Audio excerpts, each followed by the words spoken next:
What's up? It's Santos LB4R, and I just jumped off the porch with Dirty Glove Bastard. You heard me? Front line, lot of gang ish. 3 times to the same ish. Gang signs, lot of gang signs. West side, pool gang ish. All right, so we got my guy Santos jumping off the porch with us today. Welcome, here, man. bro. I made it, man. What's up, man? Nah, I appreciate you coming by today too, man. How you feeling, man? Appreciate you. I feel good, man. I'm jumping off the porch, man. You know what I mean? I feel good, man. Nah, that's what's good. Nah, it seems like you got good energy, man. Yeah, seems like you man. in good spirits. A lot of good things happen. I've been working real hard, man. Working real hard. Y'all gonna see my face on a lot. A lot of stuff. Get used to me. Yeah, I saw you had a busy South by, what was that, last week, 2 weeks ago? South by Southwest was crazy. That was my first time in Texas. Really? Yeah, I never did South by before. That was my first time. We got busy down there. That's why I did the 2 tracks with Poison Ivy. Shout out to Poison Ivy. She dope. We just shot the videos down here in Atlanta. Oh, really? This week. Yeah, we just shot it this week. Yep. Nah, that's dope, man. Shit So crazy. what you think of South by, man? It looked like you was networking with everybody, bro. Everybody. Me and my manager was running around, man. We was getting busy.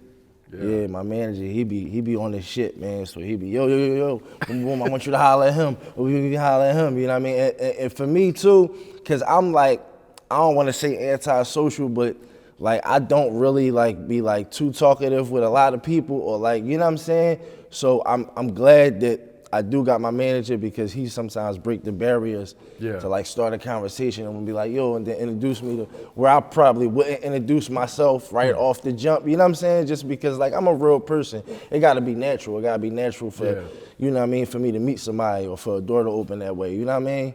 So, you know what I mean? I'm glad I be having him with me, man. No, absolutely. You got to have someone that's, you know, going to talk for you too, man. So it's like, man, you need to talk to my guy right here, man. Yeah, for sure. Yeah. I agree. Yeah, so what have you been working on here in Atlanta? You mentioned the 2 music videos. What else have you been doing since you touched down?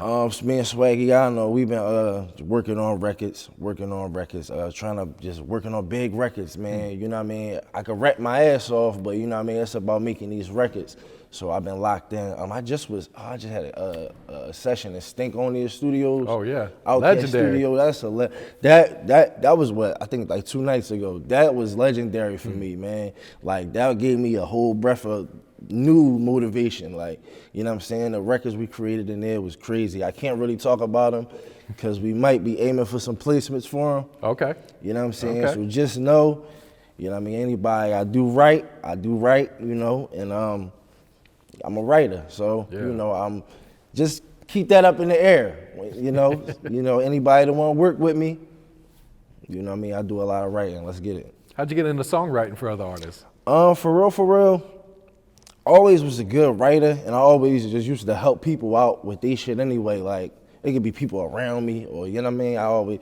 I do that shit for free. But then when I realized I could get paid for it, I started working with certain artists in my city, and you know, that opened up the door. People, you know, give me money to write them songs. So now I realized in the business where credits is and all that. Yeah. So I'm like, I take that serious now. Yeah. It's like, you know, that's really right. I create 7 records in one night and none of them be for me.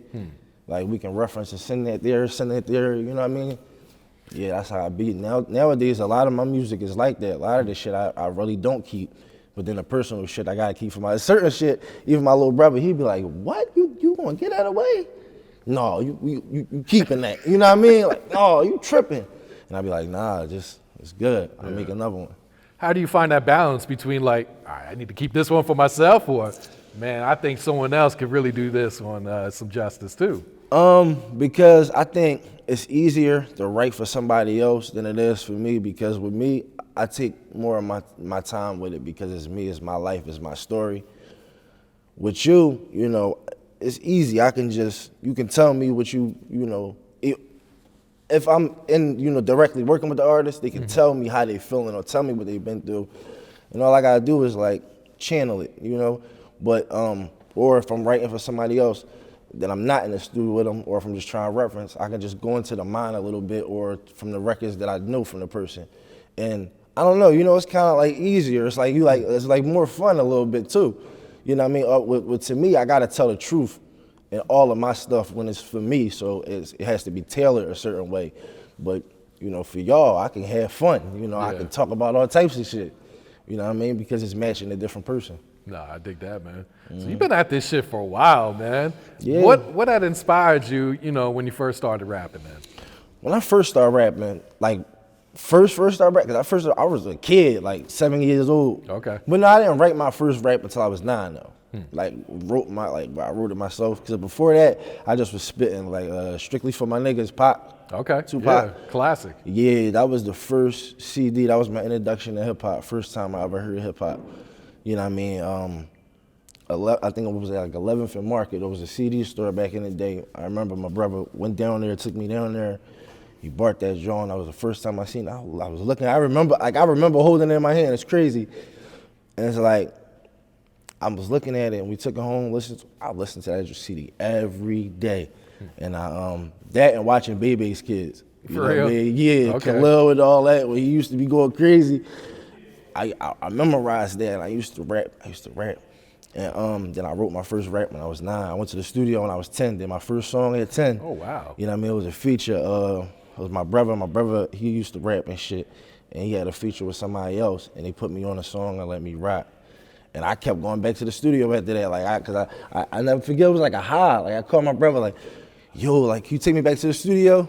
And you know what I mean? He was, I ain't got time and all that. So I was like, yo, give me the studio number, give me his number then, give me the boy number. So he wasn't thinking nothing of it. I kept asking for the number, you feel me? He gave it to me, cause he's like, what you gonna do with it? I'll really start going on my own. Oh, shit. By myself and shit. I do whatever to get studio time. Nigga pump gas, carry bags, or just get it from my brother, my other brother and shit. You know what I mean? Little $20, go to the studio.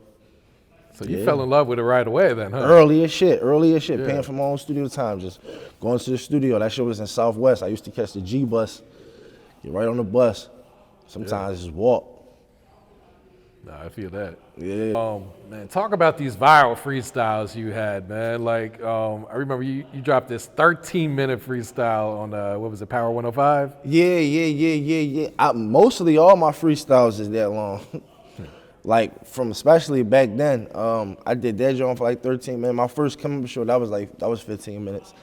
Then a lot of my other come-up shows, they was around the same time. Then, what else? I broke Kid Slay record. I did his joint 19 minutes straight. I saw that, yeah. And I didn't even know I broke the record till he said it. So we was in a room and he like, yo, that was the longest anybody ever went up here. You know what I mean? He was like, yo, and it was crazy, you know. They got all that on camera. Rest in peace, Kid Slay, man. That was a legendary moment. He was so dope because that's how I got on Sway in the Morning. Oh, for real? Right after the cameras went off, Slay called Sway, like he immediately and was like, yo, you gotta get this kid He up called on Sway? your show. Yeah, Okay. and that was I remember it was a Wednesday. He hung up the phone. He was like, yo, can you get back up here Friday? You know what I mean? 2 days later, I'm like, hell yeah. And that's how I got on Sway in the Morning. Yeah, that was Slay. You know what I'm saying? That's dope for somebody to, you know what I mean? Like a lot of people, we missing that in the culture for, you know what I'm saying, them type of, you know what I mean? That was genuine, man. That was a genuine dude. Yeah, he was one that always showed love to the upcoming artists, too, Always, man. always, Like, he man. shared that platform with the biggest artists in the game, as well as the upcomers, too, man. I agree. Facts. So, with 19 minutes, he said? Yeah, 19 minutes. That was on Slay joint. Damn. So, I take this is all off the top, like, I don't No. know. Or is it some of it pre-written, or? Yeah. When I was doing them radio stations, that was just me giving up bars. Like it'd be like bars I already got, you know what I'm saying? Yeah. Bars but I never really actually sat down and tailored and wrote for like a platform. It Okay. always just like I hear the beat and I just go crazy. You know what I'm saying? It's just warrior mode. Cause I'm from that era where you just had to rap. When if you was outside and you said you was a rapper, like everybody couldn't rap. Like if you wasn't good, you would get embarrassed. People gonna embarrass you, they're gonna make fun of you, they're gonna make jokes, you know what I mean? Like that. So it'd be so bad where niggas just chose the side of, no, I ain't no rapper. You know what I'm saying? Because instead of being teased that you wasn't good at it, you know what I mean? I'm from that era, like if you said you rap, let me hear something. And if that shit ain't hot, niggas is gonna grind you to sawdust. Like they not gonna let you live. So you better say some shit. When you know, if you say you rap, you better back that shit up. Yeah. It was battling, you had to battle. I used to battle every day back in like when I was like 13, 14, 15, we used to battle every day. I feel like that's big in the Philly culture, too, is that battle rap, right? Yeah. For real, especially back in that era, it was Yeah. crazy. The DVD era, yeah, that shit made a lot of MCs great. Yeah. What were some of the popping DVDs back then? Too Raw for the Streets was the biggest. Okay. That was the biggest one. That was the one everybody. That's the one I got inspired by. You know, Headshots. You know what I'm saying? We Run the Streets. You know, there's a lot of DVDs in the middle. Niggas gonna be mad probably because I ain't see. You know, 'cause there's so many. But I'm giving you the main. Like, you know what I'm saying? That was. But Too Raw for the Streets, that was like the biggest one. That was what everybody, like a lot of rappers came from that DVD. Okay. Like, you know what I'm saying? That shit made stars in my city. Yeah.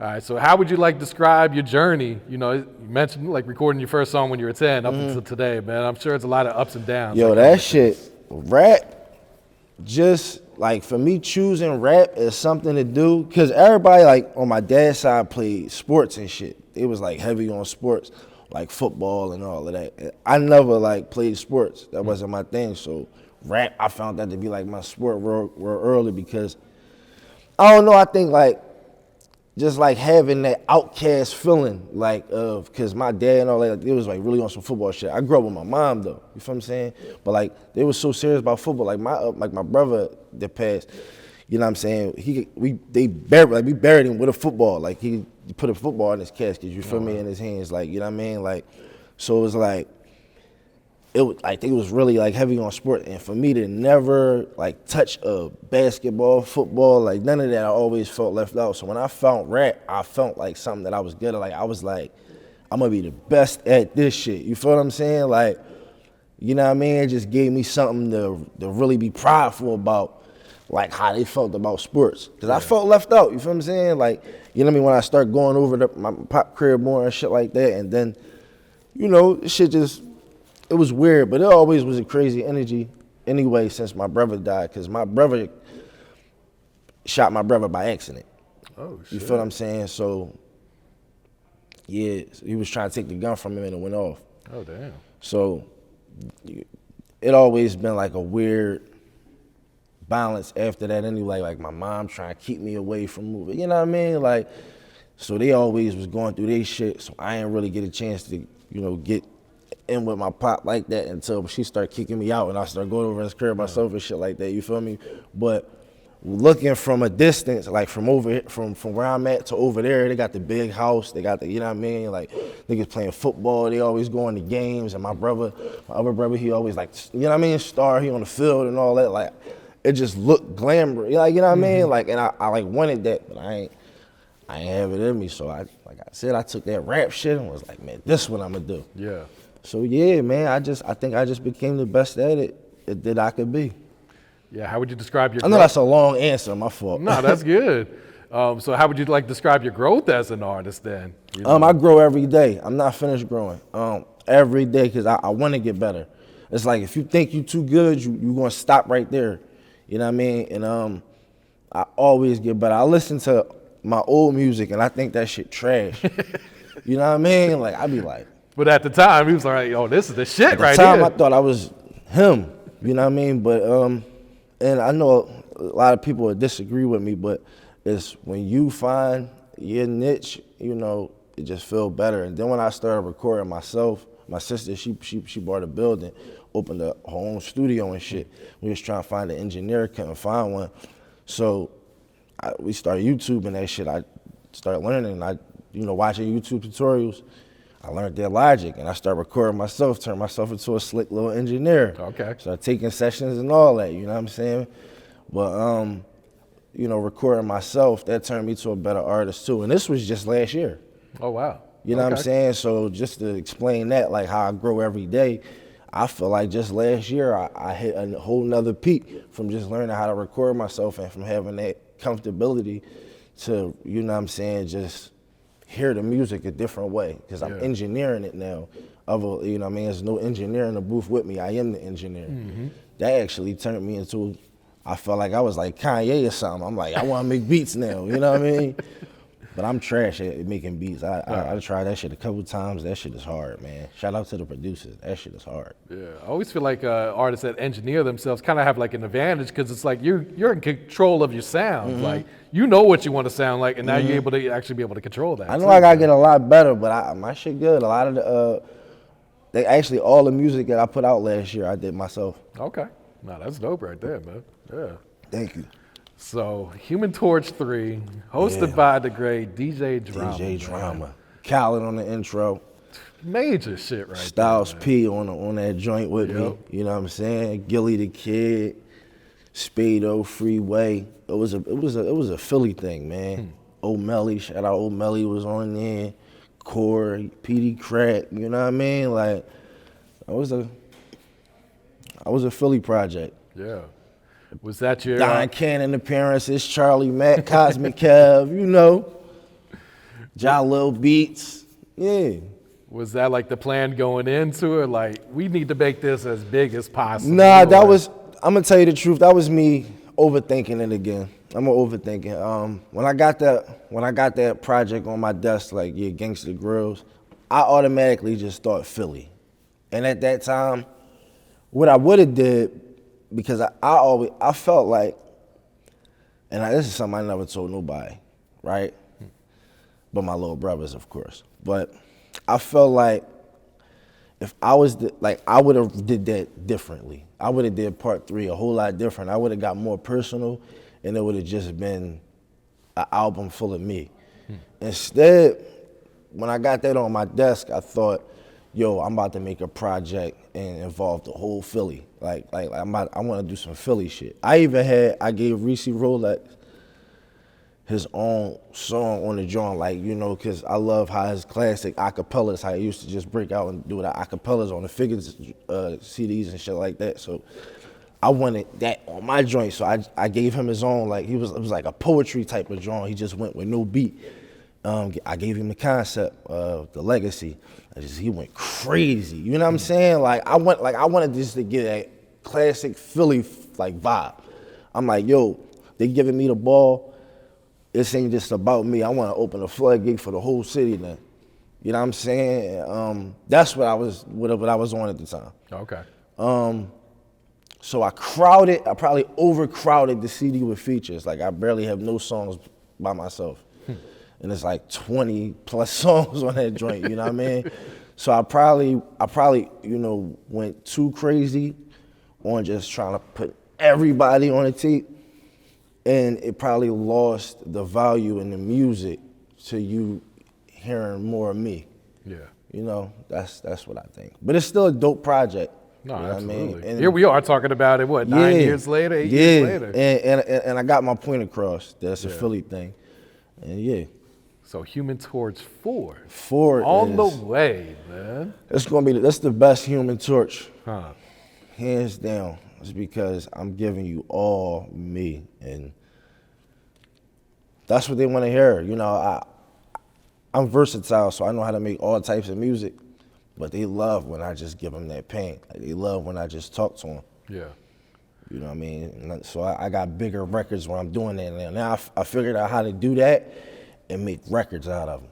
You know what I'm saying? Where it's a bigger sound, where it's not just for a Philly audience, because I travel the world a lot more now.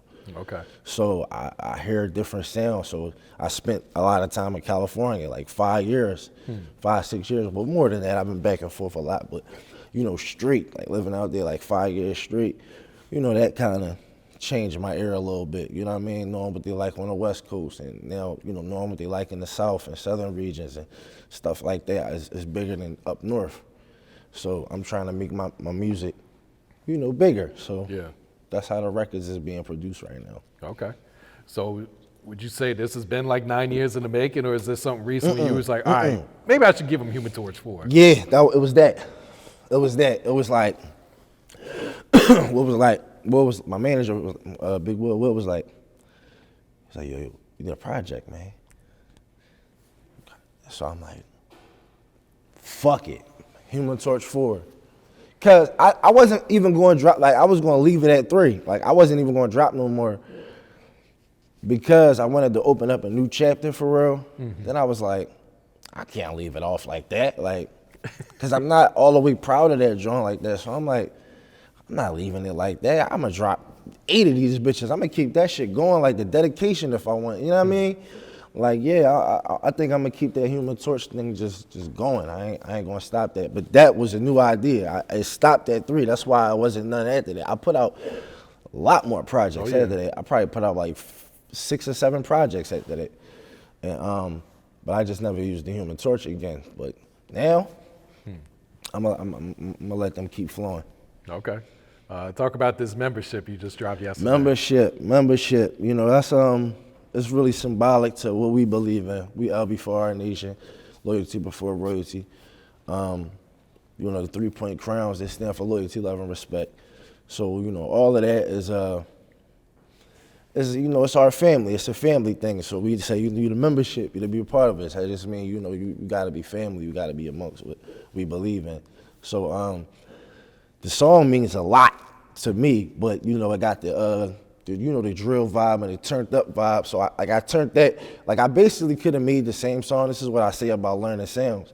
I could have made the same song and just been talking about, you know, this LB4R shit and and it could have been like some hood shit. But instead, I wanted to make it a party record. Like, you know what I'm saying? I turned it into like a turned up record that I could perform at shows, that I can get other people to sing, you know what I mean? But still giving the same message. But that's all it is. I'm just talking my family shit, talking the shit that we believe in, you know what I mean? But I put it in a turned up way, and the record people just like it. I didn't even expect motherfuckers to like it that much, but that's why I open up all my shows with, because that's what they go crazy for. Okay. Yeah, they go crazy for that joint. So, yeah, I just dropped the video. You know what I'm saying? Yeah, you know, it's lit. Got my little brothers in it, you know? Yeah. Real family shit. There you go. Yeah, the song's hard too, man. I appreciate it. I appreciate that. Yeah, so you mentioned 2 new songs with Poison Ivy, man. Yeah, 2 joints, man. 2 joints. We shot both the videos. That shit gonna come out. Yeah. That should be crazy. So you connected with her at South by, is that right? Or? Yep. Okay. We linked up at South by, yep. Yeah. So what was the studio session? What was the vibes like in there? Turned up. It was real dope. Like, I had fun recording the records with her. Like, you know how some artists, it'd be like forced, like a forced vibe. Like, that shit was just like so natural. It was like, we could have did any beat. It could have been whatever, like, cause she got bars, you feel me? Yeah. So, no matter what beat, she like, I mean, what you want? Like, she just, I could have put on some paint, whatever. Like, I could have put on anything. She was just rocking with it. Like, it wasn't like, nah, I don't like that beat. You know what I'm saying? She with the shit. So, and I'm that type of artist too. So that it just went the right way. We got the same type of energy in the studio, both bouncing around, like, coming. You know what I mean? Just like, yeah. It was lit. I can't wait to hear those, man. Yeah, y'all both be snapping with the bars, so I know this is gonna be hard. The first one with the Cosmic Kev, we played it on Power 99 the night we shot the first video. Really? Okay. Yeah, that shit was crazy. That's amazing. Shout out right to there. Kev, Yeah.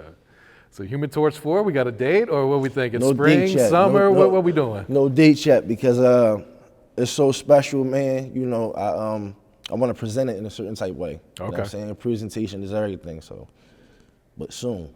Okay. So what's your thoughts on the music scene in Philly at this moment? I love it. I think like the new wave is crazy. Like I love to see them having fun. Like they just having fun. Like, you know, with the whole dancing thing, everything. Like I love to see the young, but they just having fun. Like, and that shit is beautiful. I like to see that because, you know, it's a lot of bullshit in my city, and I don't like that to be the headline. You know what I'm saying? So every time, you know, I see the youngest putting on, it like give like a good look to the city, like, you know what I mean? Like they partying, having fun, everybody smiling, you know what I'm saying? So I like that, and then for the spitters in my city that's like me, they going crazy. Yeah. It's like everybody going crazy, everybody that's in their lane in music is going crazy right now. We one of the hottest cities, man, y'all better. Oh yeah. You know what I mean? We've been that, but you know, it's like, people be like, Philly need to be unified to get Philly is unified. Like, don't get it wrong. Like, a lot of the top players, like, everybody fuck with each other for real. Like, you know what I mean? It's not like everybody don't fuck with each other. You know what I'm saying? Like, just like any other city. But for the most part, we need a little bit more credit, man. We got a lot of music coming out of Philly. Yeah, there's a lot of different, as of recent. Yeah, there's a lot of different sounds coming out of the city. A lot of different sounds. It's not one sound of music no more. Like, I can't even. And you know, a lot of people get upset about that because they're like, "Yo, Philly, we don't have a sound no more." It's like, because you got artists that just, you know, I don't know, they taking form of their own and they creating sounds, and it's like a melting pot now. Yeah. You know what I mean? You'll never know what you're gonna get. Like certain artists, you like, damn, he from Philly. You know what I'm saying? Yeah. Nah, real shit, man. You're still independent, right? Yeah, for right now. Okay. You know what I mean? Hit my manager if y'all want to talk about distribution or something. Yeah. Speak on the grind that comes with being an independent artist right now today, man. You know, it's you gotta love doing it. Only thing I'm gonna say, anything is gonna be hard. You gotta love doing it because that's what makes you not give up. That's what makes you not just be like, fuck this shit. Like if the money not coming in right away, or if things is not going your way, like if you got it in your head that it's gonna go a certain way, it's probably gonna go the other way. You know what I mean? So you gotta be prepared for that. You gotta take them blues, and you gotta like believe in what you're doing, and you gotta love something that much to be able to put up with it. Yeah. Nah, You know what I real mean? shit. Yeah. For real. So you got into acting too, right? Yeah, I've been fucking with that for a little. You know, I've been going back and forth to LA for a while. Okay. So, yeah, you know, I got paid to do a commercial one time. For real? Yeah, I got paid to do a Can you joint. disclose like what was the product? Yeah, actually, that was in Philly. I was that was so long. I was actually like 16 when I did that. It was a commercial. It was like for the Blueprint of Safer Philadelphia. Like it was like a stop the gun violence type joint. You feel me? But they had a scenario painted of a guy in the club with a girl, and then the ex-boyfriend coming in being like kind of, you know, jealous and trying to start trouble. Of course, they made me the one started trouble. So, you know, we had that whole little scene where I came in, yo, Tish. Me saying that, people probably gonna remember that shit now and be like, oh, that's why I just said it, because people will remember. But that shit was playing everywhere. I remember, motherfucker, we was watching the BET Awards. I think that was 07. Okay. I had everybody in my crib, I never forget, you know what I'm saying? We was watching the BET Awards, smoking, drinking and shit. And that shit came on TV and shit, like, yeah, I was some pussy that night. You still pursuing the acting right now then? Bullshit. Yeah, I'm about to start fucking with a lot of auditions. Okay. I'm about to actually go back to LA in a few weeks. When I leave Atlanta, I'm going to LA. Oh. Yeah, I'm definitely about to jump in some auditions. Okay. Is there a certain role that you look for, or are you kind of open to anything? Nah, I'm open. Like it come on my profile, what I'm not into, what I'm not going to do, and what I'm not. But you know, for the most part, I'm flexible. Like I know how to, you know, be anything. As long as I can get into the script and get into the character and I can understand it. Mm-hmm. You know what I'm saying? That's what acting is. You know what I mean? To be a good actor, you got to be able to, you know, play multiple different takes. Can't be like always a hood, some hood shit. You know what I'm saying? You know, you might be I could be a whole square. You know what I'm saying? Like suit up and all that. And then, you know, they got enough money with the budgets and all that to change the whole, change my whole look around, grow my hair out, all types of shit. So, yeah, y'all gonna see me acting a lot. It's a lot of people over there. Anything in the entertainment industry, the entertainment field, I'm coming for it. I'm not just rapping. I told you I'm writing, engineering, you know what I mean? All of that, acting, I'm coming. Yeah. You mentioned you got a list of certain roles you won't do though. Like what would you? I want to fuck with 50. I want 50 to put me on. That's what, if you want, like that man's got his hands in everything. Yeah, right now. like, you know, for one of the ghost shits, BMF, anything, like, you know what I mean? Brand new show, I know, because he be working on shit, like, he, you know, and that's one of my, like, biggest inspirations, too, is Fifth. Like, on the, like, I got, like, a rap inspiration list, then I got just, like, an entrepreneur, like, inspiration list that Hove, you know, 50, Nipsey Hussle, like, Jay Prince, like, niggas like that. Even Boosie, you know what I'm saying? Like a lot of people just on the independent, like, hustler list that I look up to and I watch they grind as well. So, yeah, man, that's somebody that I want to work with, Fifth. That'd be hard right there. Yep. Put me in some acting classes. I'm ready. All right, what's some advice you would share to the youth coming up right now? Stay at it. You don't got to rap no more to get money. Like that, like, being like selling drugs and all that shit played out, like you don't gotta like be a drug dealer or a rapper to get money no more. You could be a YouTuber. It's like a lot of new independent hustles, new ways to get a dollar. You don't have to follow the trend and be like, that's like a cop out, like trying to become like, if you don't really rap or if this music ain't really in you, bro, you're gonna spend more money than you probably make. You know what I mean? You can go make some money tomorrow being a YouTuber or some shit. You know what I mean? A lot of things out here, man. Use your phone, use your smartphone, and turn that motherfucker into an ATM machine. Real shit, man. Yeah, no, it's very true. It's like endless opportunities out here right now. It's whatever you want to do. Crazy. I start feeling crazy once I start learning some of this shit. I said, damn. The fuck? I was broke. I said, what the fuck I'm broke for? How the fuck, you know what I mean? You learn it. Oh, all right, boom. I'm hip now. Let's go. Yeah. So what's some plans, what's some goals for the rest of 2023? Being everywhere, being in their face, getting the people familiar with who I am, getting them familiar with my story. I feel like a brand new artist. You know, I got the hunger of somebody that just came out yesterday. You know what I mean? I'm at all the little A&R parties. I'm at all the little mixes. You know what I'm saying? What's up? I'm here. You know what I'm saying? I'm trying to get in. What's up? You know what I mean? Like, and we doing it the right way. I just feel like, you know, with me and my management, like, my manager working real hard right now, and you know what I mean? We matching each other work ethic, and we not going to stop. We just not going to stop. Like, don't think we going to stop. We going to be in every type of room. You might as well let us in, because we going to get in that motherfucker. We not going to stop. Like, for real. Like, we coming with force. People respect muscle, and that's what we doing. I feel that, man. Go ahead and plug your social media. Let people know where to find you. Santos LB4R at Santos LB4R, Santos LB 4 letter R. That's on all social media platforms. That's on Spotify, Apple Music, YouTube, everything. Check me out, man. Run them numbers up for me. So you got a shout out you'd like to give before we wrap it up here? Yeah, shout out to my manager, man, Big Will, you feel me? And shout out to the whole LB4R Nation, you feel me? Free my G's, my little brothers, my sister, you know what I'm saying? And the family. Everybody at LB4R, y'all know who y'all is. Right there. Yep. Front line, lot of gang shit. 3 times to the same shit. Gang signs, lot of gang signs. West side, pool gang shit. Up close, I ain't wait.